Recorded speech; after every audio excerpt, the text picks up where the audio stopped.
خبرې چې په کومه کار او په کوم خبره هغه خلکو ته تکلیف رسي ستا په کوم عمل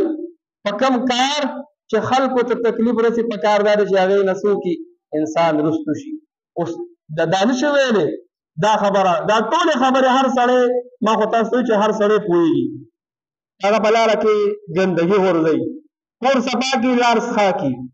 که لاره کې ګندګي غورځوي که لاره کې تکلیف والا شي غورځوي یا په لاره کې چې دنه ګډې غورځوي یا ډرامې راولي لاره کې واړئ او بیا د هغې د دننه کولو سوچ نه لري ورله ښه په مزه به دننه کو خلکو ته تکلیف رسي یا د کور پل دی او مخامخ جارایي لاره ده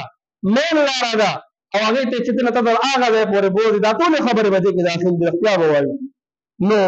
دا ټول تکلیف والا وي یا بله خبره دا کوم موږ د ستارې تنظیم والا څومره حالانکې دا خو ټول نوجوانان دي چاله څوک پیسې نه ورکوي څوک چاله پیسې نه ورکوي خدمت کوي بیا هم زمونږ دا به نه وایي چې د بل ځای نه زمونږ د محل دی دا خو دې ځای نږدې دی خلک ګند راوړي او ډرم سره کته غورځوي ډسبین سره کته غورځوي اوس دا به څوک اوچتوي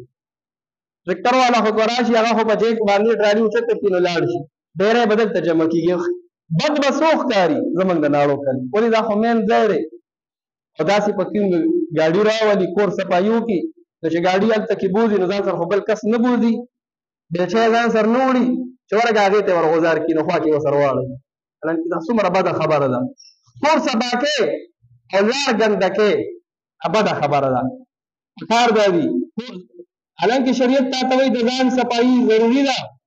خپله صفایي وکړه که هغه باطني صفایي وي که ظاهري صفایي وي ورسره د کور صفایي وکړه ستا کور دې صفا وي ستا حجره دې صفا وي ستا مسجد دې صفا وي ستا لار دې صفا وي دا ټولې خبرې په دې کې داخل دي چې موږ تاسو د دې خیال ساتو زنانو ته هم دا خواست دی چې ګوره ماشومانو له کچرې ورکوئ نو داسې ماشوم مه لېږئ چې هلته غوځار کړي نارینهو له دې ورکوي یا دومره باشعوره ماشوم وي چې کم از کم ډسبین ته یې بره غورځوي او دا صرف د خپل کلي پورې خاص نه بلکې هر ځای کې ګندګي بې ځایه مه غورځوئ اکثر که تاسو بازار ته تللي د دې ځای نه په هغه ځای پورې ډېران جوړ دي څوک دا ټول مسلمانان دي خو چونکې څه وکړو موږ کې شعور نشته او مغربي دنیا هغې کې ایمان نشته خو دا شیزونه ډېر خیال ساتي د پیغمبر علیه السلام په احادیثو باندې د صفایۍ باندې څومره د هغې عمل دی په روډ باندې هم زمونږ پاکستاني په روډ باندې د ناسورو چونډۍ قدرې نشي غورځولی نو کیمرې ووالو پارچه به راکوي